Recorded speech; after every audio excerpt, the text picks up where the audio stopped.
तो आज हम बात करेंगे उन पत्थरों की जो हम अपने मैरीन एक्वेरियम में रख सकते हैं और उन पत्थरों की भी जो हम अपने एक्वेरियम के अंदर नहीं रख सकते।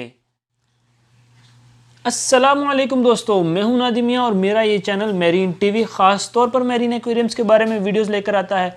तो अगर आप भी मैरीन एक्वेरियम के शौकीन हैं तो जल्दी से मेरे चैनल को सब्सक्राइब करके बेल का बटन दबाएं और कोई भी वीडियो मिस ना करें।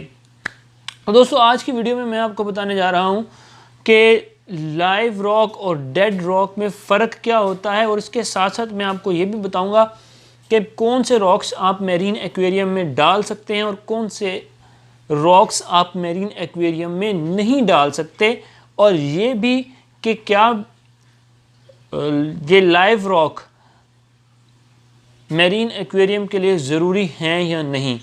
तो चलिए आइए शुरू करते हैं। तो दोस्तों, मैरीन एक्वेरियम के लिए जो हमें रॉक्स चाहिए होते हैं वो हमें रीफ रॉक चाहिए होता है, वो रॉक जो समंदर के अंदर होता है, या फिर उस जैसा कोई ऐसा रॉक जो रीफ के लिए सेफ़ हो और वो बाद में लीच ना करे। तो ये जो हमारा रॉक होता है, ये सी रॉक या जिसको लाइव रॉक भी कहते हैं, इसे बाज़ लोग इस तरह डिफरेंट करते हैं कि ड्राई लाइव रॉक और वेट लाइव रॉक।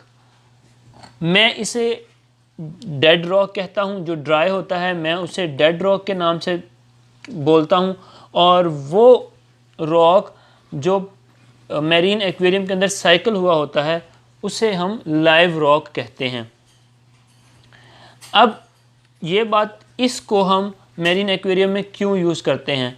इस वजह से क्योंकि मैरीन का बेनिफिशियल बैक्टीरिया इस लाइव रॉक के अंदर अपनी जगह बनाता है। दोस्तों, ये असल में कैल्शियम कार्बोनेटेड स्ट्रक्चर होता है इनका, और ये लाइमस्टोन होता है, और समंदर के अंदर रहने की वजह से इसके ऊपर बहुत सारा बैक्टीरिया आ गया होता है जो कि मछलियों को और आपके दूसरे मैरीन के जानवरों को ज़िंदा रखने में मदद देता है। अब बात करते हैं कि आप अगर अपने एक्वेरियम में चाहें तो आप लाइव रॉक भी यूज़ कर सकते हैं, जैसा कि ये लाइव रॉक है और ये डेड रॉक है।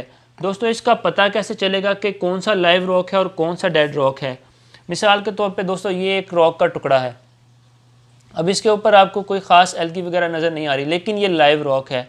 जो रॉक मैरीन एक्वेरियम में आपने रखा और वो मैरीन एक्वेरियम के अंदर साइकिल हो गया, वो लाइव रॉक है। अब आप ये नहीं कह सकते कि वो डेड रॉक है। हाँ, अगर उसके ऊपर एल्गी आई हुई है तो वो लाइव रॉक विद एल्गी है, और अगर नहीं आई हुई तो वो विदाउट एल्गी है। और या फिर आप इसको इस तरह कह सकते हैं कि ये न्यू लाइव रॉक है और ये मैच्योर लाइव रॉक है, पुराना लाइव रॉक है। जो मैच्योर लाइव रॉक होता है इसके ऊपर बहुत सारे किस्म के चीज़ें होती हैं। मिसाल के तौर पर कोरलाइन एल्गी हो गया और स्पंज हो गया, इस तरह की दूसरी चीज़ें होती हैं। तो दोस्तों, इससे पहले कि ये मेरा लाइव रॉक डेड हो जाए और ड्राई हो जाए, मैं इसे अपने टैंक में वापस डालता हूँ और फिर हम अपनी वीडियो को कंटिन्यू करते हैं। तो एक क्वेश्चन जो हमारे जहन में बहुत ज़्यादा आता है कि कितने बड़े एक्वेरियम के अंदर कितने ज़्यादा रॉक्स डाले जाएं। तो इसके लिए जो आम तौर पर असूल है वो 1 पाउंड पर गैलन है। यानी अगर आपका टैंक 25 गैलन का है तो उसके अंदर आपने 12 किलो रॉक डालने हैं। अगर आपका 10 गैलन का टैंक है तो उसके अंदर आपने 5 किलो रॉक्स डालने हैं। और अगर आपका टैंक मिसाल के तौर पर 120 गैलन का है तो आपको करीब 50 से 60 किलो रॉक्स चाहिए होंगे। लेकिन ये कोई पक्का असूल नहीं है, इसके अंदर आप थोड़ा बहुत ऊपर नीचे जा सकते हैं। लेकिन ऐसा नहीं है कि आपका टैंक बहुत बड़ा और उसके अंदर बिल्कुल थोड़े से रॉक्स हों। अगर आप रॉक्स बहुत थोड़े रखेंगे तो बायोलॉजिकल फिल्ट्रेशन नहीं हो पाएगी और आपकी मछलियाँ अमोनिया स्पाइक से मर जाएंगी। आपके पास ड्राई रॉक है तो उस ड्राई रॉक को हम लाइव रॉक नहीं कह सकते, बल्कि वो एक डेड ड्राई रॉक है। मिसाल के तौर पर ये एक रॉक का पीस है जो कि एक डेड ड्राई सी रॉक है।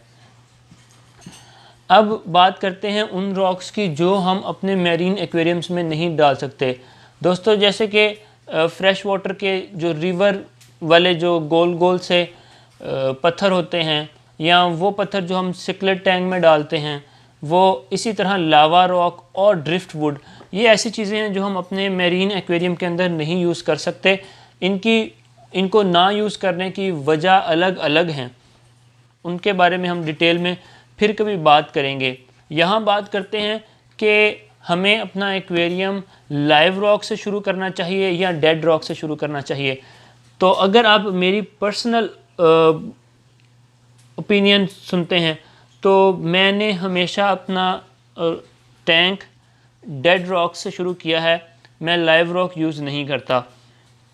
और फिर डेड रॉक का फ़ायदा क्या होता है कि इसके अंदर आपको पेस्ट नहीं आते, यानी ब्रिस्टल वर्म हो गया, बॉबिट वर्म हो गया, इसी तरह फ्लैट वर्म्स हो गए, और इसी तरह के दूसरे पेस्ट आइसोपॉड्स हो गए, जो कि आपकी मछलियों के लिए ख़तरनाक हो सकते हैं। वो आपके एक्वेरियम के अंदर नहीं आते और आपके एक्वेरियम की सफाई और आपका एक्वेरियम पेस्ट फ्री रहता है। डेड रॉक का नुकसान क्या होता है? डेड रॉक में नुकसान ये होता है कि इसके ऊपर बेनिफिशियल बैक्टीरिया नहीं होता और इसको साइकिल होने में काफ़ी ज़्यादा देर लग जाती है, बसा औकात 3 महीने, और इसको स्टेबल होने के लिए 18 महीने तक लोग कहते हैं कि लग जाते हैं। एक ड्राई रॉक से जो टैंक शुरू किया जाता है उसको 18 महीने तक लग जाते हैं स्टेबल होने में। लेकिन अगर आप देखें कि मेरा पर्सनल ओपिनियन देखें तो मैंने अपने दोनों टैंक ड्राई रॉक से शुरू किए थे और दोनों ही बिल्कुल ठीक चल रहे हैं, जो जानवर मैंने रखे हुए हैं उनके मुताबिक, और मेरे ख़्याल से मेरे पास काफ़ी हद तक जानवर हैं और तकरीबन हर किस्म के कोरल हैं सिवाय SPS कोरल्स के। मेरे पास एनेमोनीज़ भी हैं और मेरे पास क्लैम्स भी हैं, सॉफ्ट कोरल्स भी हैं और LPS भी हैं और NPS भी हैं, यानी नॉन फोटोसिंथेटिक कोरल्स भी मेरे पास हैं। अब बात करते हैं दोस्तों कि लाइव रॉक का क्या फ़ायदा होता है। दोस्तों, लाइव रॉक का फ़ायदा ये होता है कि नंबर 1, उसके ऊपर पहले से बेनिफिशियल बैक्टीरिया मौजूद होता है और वो आपके टैंक के साइकिल को बहुत तेज़ी से पूरा कर देता है। नंबर 2, इसका मतलब ये नहीं है कि अगर आपने लाइव रॉक डाल दिया तो आपको अपना टैंक साइकिल नहीं करना, बल्कि आपको साइकिल तो करना पड़ेगा, लेकिन वो बहुत क्विकली हो जाता है। मिसाल के तौर पर 2-3 हफ्तों के अंदर ही आपका टैंक साइकिल हो जाता है। अब नंबर 3 पर दूसरा इसका फ़ायदा ये रहता है कि एक तो वो बेनिफिशियल बैक्टीरिया लेकर आया, दूसरा अक्सर लाइव रॉक्स के ऊपर कोरलाइन एल्गी रहती है। ज़रूरी नहीं है, ऐसा नहीं है कि अगर लाइव रॉक के ऊपर कोरलाइन एल्गी नहीं है तो वो लाइव नहीं है। कोरलाइन एल्गी अगर नहीं भी हो तो भी रॉक लाइव हो सकता है, क्योंकि रॉक लाइव होता है बेनिफिशियल बैक्टीरिया से। मेन चीज़ बेनिफिशियल बैक्टीरिया है, और कोरलाइन एल्गी, स्पंज और माइक्रोफोना वो प्लस पॉइंट्स हैं।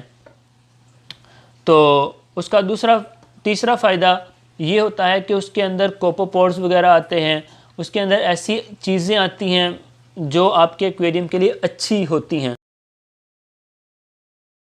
लेकिन लाइव रॉक का नुकसान क्या होता है? सबसे पहला नुकसान तो यह है कि लाइव रॉक महंगा बहुत होता है। नंबर 2, लाइव रॉक के अंदर पेस्ट बहुत ज़्यादा आ जाते हैं। अब वो जो अच्छा स्टफ़ है वो तो नहीं मरता, लेकिन उस लाइव रॉक के साथ बैड स्टफ़ भी बहुत ज़्यादा आ जाता है। मिसाल के तौर पे उसके अंदर bristle worm, bobbit worm, flat worm, isopods, ये चीज़ें आ जाती हैं जो आपके एक्वेरियम के लिए लॉन्ग रन पर ख़तरा बन सकती हैं। और फिर लास्ट सबसे बड़ी बात कि वो महंगा बहुत होता है लाइव रॉक, और कुछ कंपनीज ऐसी हैं जो फेक लाइव रॉक बनाकर उसको पर्पल कलर कर देती हैं और उसको लाइव रॉक कहकर सेल करती हैं। मेरे ख्याल से ये ज़्यादती है, क्योंकि वो बिल्कुल ड्राई होता है और उसके ऊपर कोई बेनिफिशियल बैक्टीरिया नहीं होता, सिर्फ उसके पर्पल कलर की वजह से उसे वो लोग लाइव रॉक कहकर सेल कर देते हैं। और इसकी मिसाल मैं आपको ये अभी आप स्क्रीन पर देख रहे हैं, बिल्कुल छोटा सा ये पत्थर है। इसका पर्पल कलर देखें और बाकी टैंक के अंदर जो पर्पल कोरलाइन एल्गी लगी हुई है, इन दोनों के अंदर आपको फ़र्क बिल्कुल साफ साफ दिख रहा होगा कि कैसे देखें इन दोनों के रंग में कितना ज़्यादा फ़र्क है। दोस्तों, अगर आप रॉक्स को क्योर करने की वीडियो देखना चाहते हैं तो ये ऊपर मैंने लिंक दिया हुआ है, इस इधर से आप वीडियो देख सकते हैं कि रॉक्स को क्योर कैसे करना है। प्लस आप अगर ये देखना चाहते हैं कि एक्वास्केपिंग किस तरह की जाती है तो ये ऊपर मैंने इसका भी लिंक दे दिया है, तो इधर से भी आप ये देख सकते हैं कि एक्वास्केपिंग कैसे करते हैं और वो क्या चीज़ होती है। तो दोस्तों, ये थी आज की वीडियो कैसी लगी? उम्मीद करता हूँ कि आपको वीडियो बहुत पसंद आई होगी।